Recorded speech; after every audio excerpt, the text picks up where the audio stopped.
Hello everyone, welcome to the official YouTube platform of law prep judiciary. मैं हूं आपकी law educator Dimple Pareek और आज आपके साथ एक बहुत ही इंपॉर्टेंट डिस्कशन करने आई हूं। आखिर ऐसा रिसेंटली क्या हुआ कि हमारी सुप्रीम कोर्ट खुद मजबूर हो गई ये सोचने पे कि अगर हमने कुछ ऐसा इम्प्लीमेंट कर दिया, इतना बड़ा बैन लगा दिया, तो क्या इंडिया में भी हमें नेपाल जैसी सिचुएशन देखने को मिल सकती है। आप भी सोच रहे होंगे ना कि आखिर ये क्या है, तो चलिए चलते हैं और डिस्कस करते हैं इस पर्टिकुलर कॉन्टेक्स्ट को। अब होता क्या है बेसिकली यहाँ पर कि जो सुप्रीम कोर्ट है उनके पास एक पब्लिक इंटरेस्ट लिटिगेशन जाती है। अब ये PIL किस बारे में थी, यहाँ पर कहा जाता है कि जितने भी पोर्नोग्राफिक मटेरियल के एक्सेस जो कि बच्चों को मिलते हैं, माइनर्स को मिलते हैं, जो 18 साल से कम उम्र के हैं, उनको बैन कर देना चाहिए। एंड ऑल्सो जितने भी लोग पब्लिक प्लेसेस में पोर्नोग्राफिक मटेरियल देखते हैं उस पे भी यहाँ पर प्रोहिबिशन लगाने की बात हो रही है। केस का नाम क्या है? It is BL Jain versus union of India और ये एक रीसेंट यहाँ पर हमें लीगल डेवलपमेंट देखने को मिला है।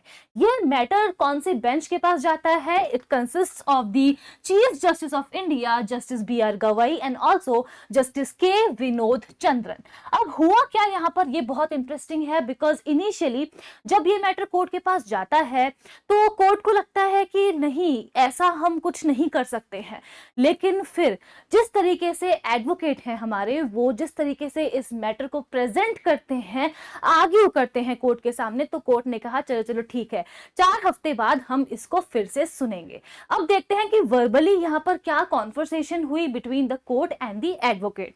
तो सबसे पहले जब ये मैटर कोर्ट के पास गया, एक वर्बल और उनके बीच में एक वर्बल ऑब्जर्वेशन हुआ, जहां पर सबसे पहले कोर्ट ने ये कहा कि there is separation of power, है ना। Doctrine of separation of power हम सबने पढ़ा ही है। तो यहाँ पर सुप्रीम कोर्ट का ये कहना है कि अगर कोई भी बैन लेकर आना है, बैन लगाना है इस तरीके से on watching of pornographic material for minors, जहां पर बैन लगाया जा रहा है कि जितने भी माइनर्स हैं 18 साल से कम उम्र के हैं, उनको कोई भी एक्सेस नहीं मिलेगा पोर्नोग्राफिक मटेरियल पे।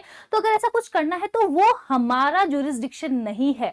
व्हाई? बिकॉज ये काम जो है वो हमारी पॉलिसी मेकिंग डोमेन का है, यानी कि हमारी गवर्नमेंट का है। लेकिन जिस तरीके से यहाँ पर आर्ग्यू किया गया बाय एडवोकेट वरुण ठाकुर, तो कोर्ट ने फाइनली ये कहा कि ठीक है, हम इसको रीलिस्ट करेंगे 4 हफ्ते बाद। अब ये जानना इंटरेस्टिंग होगा कि यहाँ पर एडवोकेट ठाकुर का क्या कहना है। सबसे पहले एडवोकेट ठाकुर ने ये कहा कि जो हमारे यूथ है, बच्चे हैं, वो ऑलरेडी बहुत वल्नरेबल है और अगर इस तरीके से उनको एक्सेस मिलता है ऐसे पोर्नोग्राफिक मटेरियल्स का, तो उनकी वल्नरेबिलिटी और इंक्रीज हो जाती है। बिकॉज आपको भी पता होगा, बहुत सारे केसेस देखने को मिले हैं जहां पर क्योंकि वो बच्चे हैं, उन्हें पता नहीं है कि वो जो कर रहे हैं वो सही है या फिर गलत है। शायद इन सम केसेस उन्हें पता होता भी हो, लेकिन मेजॉरिटी से अगर हम देखें तो उन्हें नहीं आइडिया होता है कि क्या सही है या फिर क्या गलत है उनके लिए। एंड एज अ रिजल्ट कुछ बच्चों ने जो पोर्नोग्राफिक मटेरियल्स हैं उनको देख करके उसे एज इट इज इमिटेट करने की भी कोशिश की। उन्हें नहीं पता था कि वो यहाँ पर किसी का रेप कर रहे हैं। तो एज अ रिजल्ट यहाँ पर इन्होंने कहा कि भाई ये वल्नरेबिलिटी और इंक्रीज हो रही है because of this reason. And also यहाँ पर इन्होंने ये कहा कि मैं स्ट्रेस डालना चाहूंगा इस पे कि कोविड-19 के बाद ये इंक्रीज हमें ज्यादा देखने को मिला है। बिकॉज बच्चे बाहर खेलने नहीं जा पा रहे थे, घर में पेरेंट्स भी थे जो कि may be work from home था, उन्हें भी काम करना था, तो मोबाइल का डिजिटल प्लेटफॉर्म का एक्सेस उन्हें बहुत जल्दी मिल गया।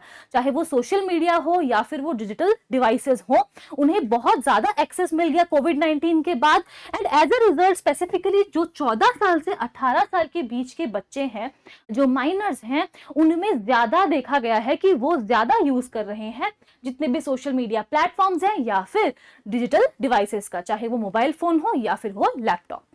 फर्दरमोर उन्होंने यहाँ पर ये कहा, अपनी जो ये आर्ग्यूमेंट थी इसको और स्ट्रांग बनाने के लिए उन्होंने कहा कि ऐसा नहीं है कि कोविड के बाद ये जो कुछ भी हुआ वो सिर्फ इंडिया में हुआ, ये इंटरनेशनली भी देखने को मिला। लेकिन जो कंट्रीज हैं जैसे कि चाइना, ऑस्ट्रेलिया, यूरोप या फिर अरेबियन कंट्रीज, उन लोगों ने यहाँ पर से एक स्टेप आगे बढ़ते हुए बैन ही लगा दिया टोटली। लेकिन इंडिया में हम बैन अभी तक नहीं लगा पाए हैं। एंड ऑल्सो उनका यहाँ पर, अब देखो यहाँ तक इनकी बात तो खत्म हो गई एडवोकेट ठाकुर की। अब यहाँ पर जो सीजेआई हैं उन्होंने भी एक रिमार्क दिया। उन्होंने कहा कि ठीक है, हम बैन लगाने के बारे में सोच सकते हैं, लेकिन व्हाट इफ जिस तरीके से नेपाल में हुआ, जहां पर नेपाल में व्हाट्सएप पे, इंस्टाग्राम पे बैन लगाने से इतना वाइड स्प्रेड प्रोटेस्ट हो गया, तो हम क्या करेंगे अगर ऐसा कुछ इंडिया में भी हो जाता है तो यहाँ पर सीजेआई ने कहा कि ठीक है, हम इस बात पे चर्चा जरूर से करेंगे, लेकिन हमें इस चीज के लिए भी रेडी होना होगा कि आगे बहुत सारे चैलेंजेस हैं जो हमारे एडमिनिस्ट्रेशन को जिसका सामना करना पड़ सकता है। एंड इसी बात को कहते हुए उन्होंने कहा कि चलो ठीक है, हम 4 वीक्स बाद आपको मिलते हैं। अब यहाँ पे जो हमारे पिटिशनर हैं उन्होंने क्या सोचकर, क्या समझकर यहाँ पर बैन के बारे में बात की है, ये देखना भी हमारे लिए बहुत इंटरेस्टिंग होगा। यहाँ पर जो हमारे पिटिशनर है उनका नाम है BL जैन, और यहाँ पे ये पूरी अपनी एक स्टैटिस्टिक्स लेकर आए हैं, पूरी मैथ्स करके आए हैं। यहाँ पर इन्होंने हमें ये बताया कि हर second, every second 5000 porn sites are watched, and 2005 के बाद से ये ज्यादा देखने को मिल रहा है। उन्होंने बताया कि अगर अंदाजा लगाया जाए, एस्टिमेशन लगाया जाए, तो मोर देन 20 करोड़ ऐसी वीडियोस और क्लिपिंग्स हमें मिल जाएंगी जो कि फ्रीली अवेलेबल है इंडियन मार्केट में। और ऐसा नहीं है कि ये पोर्नोग्राफिक मटेरियल सिर्फ एडल्ट्स को लेकर के है, ऐसे मटेरियल्स भी अवेलेबल है जिसमें बच्चों का इन्वॉल्वमेंट भी है, जो फ्री ऑफ कॉस्ट बच्चों को इसका एक्सेस मिल रहा है, which is a very bad thing. और तो यहाँ पर उन्होंने कहा कि ये जो प्ली हम आपके सामने लेकर आए हैं लीगली, वो क्यों लेकर आए हैं, आपने सही सही बताया हमें कि भाई सेपरेशन ऑफ पावर है। लेकिन प्रॉब्लम यहाँ पर ये है कि जो हमारा IT एक्ट है, इंफॉर्मेशन टेक्नोलॉजी एक्ट है, उसका सेक्शन 69A सेंट्रल गवर्नमेंट को पावर देता है। और वो क्या पावर देता है कि अगर कोई भी ऐसा पब्लिक एक्सेस है जो कि आप बैन कर सकते हो, जिसपे आप रोक लगा सकते हो, कि अगर आपको लगता है कि वो सही इंफॉर्मेशन नहीं है, सही सोर्स नहीं है पब्लिक के लिए एक्सेस करने को, तो आप ऐसा कर सकते हो। बट क्योंकि हमारी सेंट्रल गवर्नमेंट ने इस पावर का आज तक यूज नहीं किया है और इस तरीके से पोर्नोग्राफिक कंटेंट पे बैन नहीं लगाया है, तो हम किसके पास जाएं? तो अब आप ही हैं जो हमारी हेल्प कर सकते हैं, एंड एज अ रिजल्ट इस प्रोविजन को देखते हुए हम आपके सामने हेल्प लेने के लिए आए हैं। अब देखते हैं कि स्पेसिफिकली 4 हफ्ते बाद जब यहाँ पर फिर से मुलाकात होगी, तो तब कौन से पॉइंटर्स हैं जिस पे डिस्कशन किया जाएगा। यानी कि स्पेसिफिकली अगर हम बात करें तो पिटिशनर आखिर चाहते क्या है कोर्ट से, तो पिटिशनर ने साफ बता दिया कि भाई हम डायरेक्शन चाहते हैं। हमें क्लियरली पता है कि सेपरेशन ऑफ पावर है, आप नहीं बना सकते हो लॉ, लेकिन आप डायरेक्शंस तो दे सकते हो। तो उन्होंने कहा कि आप डायरेक्शंस दे सकते हो, कैसे? आप कोई ऑर्डर पास कर सकते हो, या फिर आप कोई रिट इशू कर सकते हो गवर्नमेंट को, और उन्हें आप ये याद दिला सकते हो कि भाई आपके पास एक ऐसी पावर है, तो उस पावर को क्यों ना यूज करते हुए आप एक नेशनल पॉलिसी लेकर के आए, जहां पे जो भी कंजम्पशन हो रहा है पोर्नोग्राफिक मटेरियल का, उसको कर्ब किया जाए, एंड स्पेसिफिकली माइनर्स को ध्यान में रखते हुए, उनके बेस्ट इंटरेस्ट को ध्यान में रखते हुए वो कोई ऐसा नेशनल पॉलिसी लेकर के आ सकते हैं। और दूसरी जो उनकी यहाँ पर जो सीख वो कर रहे थे, रिलीफ, वो ये था कि स्पेसिफिकली जो रिस्पोंडेंट्स हैं उनको प्रोहिबिट किया जाए कि पब्लिक प्लेसेस में इस तरीके से पोर्नोग्राफिक मटेरियल को ना देखा जाए।